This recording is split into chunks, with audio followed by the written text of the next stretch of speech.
Brought to you by the Every Dollar app. Start budgeting for free today. Quick question. Well, two quick questions. First, I own two businesses. One is a mobile home park, and I also am in the Airbnb business. I own 3 Airbnbs. I do have some debts, obviously on the mobile home park, a truck and a side-by-side. Is it okay to use money from one business to pay down debt in another business? So we make about $150 through our 3 Airbnbs, and that's kind of slush money. We use that for big projects around our house and whatnot. But our mobile home park, the loan on it in 2 years readjusts. So we also want to pay down that balance as quickly as possible before it readjusts. So is that a big no-no tax-wise? And no, there's no tax difference. All of it is taxed at your rate. I assume these are all held in LLCs? Yeah, they're 2 separate LLCs. Yeah. So you know what happens? You know LLCs don't pay taxes, right?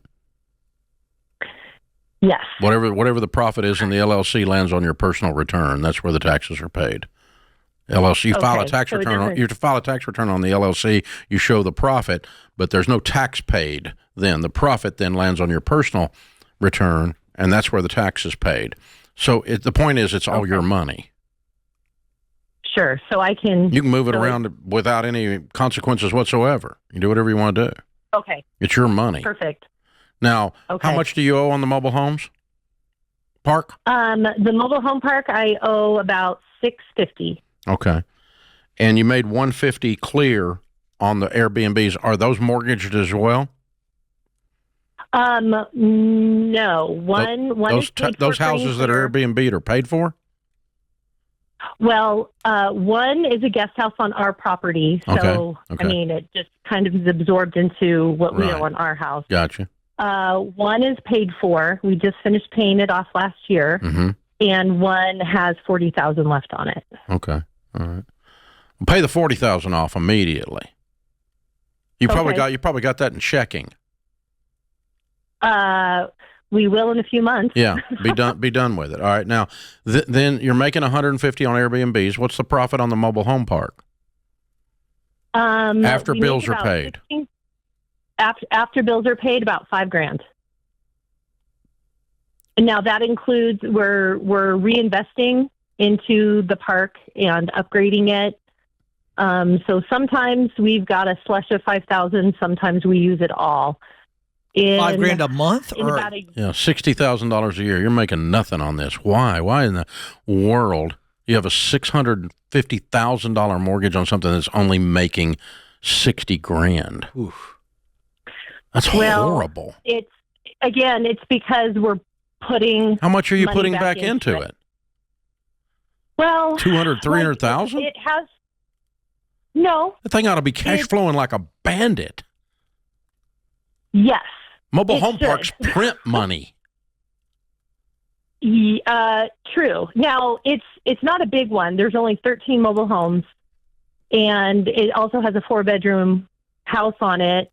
Somebody left that in absolute. Okay, something's screwed up about your numbers, honey. I don't care. Still something screwed up about your numbers. You don't have a $650,000 mortgage on a mobile home park that makes $60,000. That does not make sense. It literally should be making $300,000. Okay. Something's wrong. Are your rents off, or? You know what? Well, as a mobile home park, some of our rents are pretty low. I mean, it's low income housing. I know that. I said, are they not? But you're not charging. It's a trailer. Of course, it's lower income housing. You know what? Half of them we have redone, and the rents are keeping up with the local economy. The other half. Okay, here's what I want you to do, because I can't figure it out on the radio here. Okay. But I own several $100 million worth of real estate, and I've looked at. I've owned mobile homes. I've owned parks in the past. I don't own anything like that right now, but I know the numbers on these things. So here's what I want you to do: if you did not own this mobile home park, I want you to back up and ask yourself this tonight, and run the numbers and you and your husband look at the numbers, and you said, I've got the opportunity to buy this and go $650,000 in debt to buy this, and I'm going to make $60,000 a year after doing that, would you buy it again? The answer should be no to that question, by the way. But if there's other things that you and I aren't connecting on where this money's going inside this thing, which you seem to be alluding to, and there's a lot of money, I think, missing in this conversation, you need to look at this and say, do I need to not be doing a bunch of this stuff and instead paying down this mortgage? Because the stinking thing's going to reset, and I want you to pay it off. That's what I was working towards. I don't want you to pay it down. I want you to pay it off. And if you're making $300 instead of $60, you could do that before it resets in 2 years by plowing it all into the mortgage instead of into improvements in the mobile home park. And that's what I think should be happening. Yeah. But I'm missing some money here because you can't find it in our conversation. And it might not be there, but I think it should be. You should not have $650 invested in mobile homes that are going down in value and then only be cash flowing $60K. That sucks. If that's what's happening, you should sell that. If you can get someone else to buy it, you should sell it and get rid of it, because that's a horrible ROI in that such horrendously bad investment. But if you're making $300 or $400 on the thing, somewhere in there's something I'm missing in these numbers, and you can get rid of this mortgage before it resets with the Airbnb money piled on there too. And I think you might be able to do that instead of fixing up the sidewalks or some kind of crap in the mobile home park. Let's get rid of the mortgage, and then we'll go back and do our improvements on the property, our capital improvements, once we're debt free and we've got real cash flow. That, I think you might have the stuff out of order. That's what I think is happening.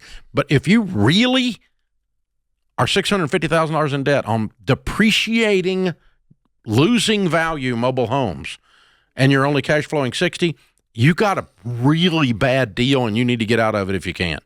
It just sucks as an investment. Mobile home parks generally aren't that bad. They generally are cash money, because Georgia and I talked to a lady earlier this week, Ken. The Investing Essentials event? She had, no, on the air here. Oh. She had 750 tenants, and of those, I think 60 of them or 70 of them were in mobile homes that she paid $20,000 a piece for, and she was making bank. Yeah. I mean, she was printing money. Yeah. Off of that. And so that's what normally occurs. And so I think there's too many improvements here. She's alluded to that. She couldn't give us specific numbers. What it sounds too many like. redwood decks. Yeah, or something. I don't know what you're doing. You're giving them all a hot tub. I don't know what we're doing, but it's like, I don't know what's happening, but something's got to change. Anyway, that's the thing. So mobile homes, for those of you that are looking for something to live in, never do that, because they go down in value. It's a car you sleep in financially. That's what it amounts to. And if your parade of homes is going down the highway, you might be a redneck. I'm just saying. So seriously, and I love it. I'm not picking on you if you live in a mobile home. I'm telling you, don't buy one to live in. They go down in value. Houses go up in value. The place where you sleep should be going up in value. That's what you ought to purchase. If you're going to do an investment like she does, however, or the lady we talked to, she got $20,000 a piece in them, and the things are cash flowing. Yeah. She's breaking even every 20 seconds on those things, and she can buy another. And if they in 5 years are worth zero, she buys another $20,000 and throws it on the pile. Yeah. And that's a different thing. You're cash flowing on a depreciating asset model there, but that actually can make business sense. It's a pain in the butt to operate them, but it can actually make ROI business sense. So, wow. It's an interesting discussion, Andrea. Thank you for involving us in it. I'm sorry I wasn't more thorough, but that gives you some things to chew on and for y'all to think about. Create your free every dollar budget today, the simplest way to budget for your life.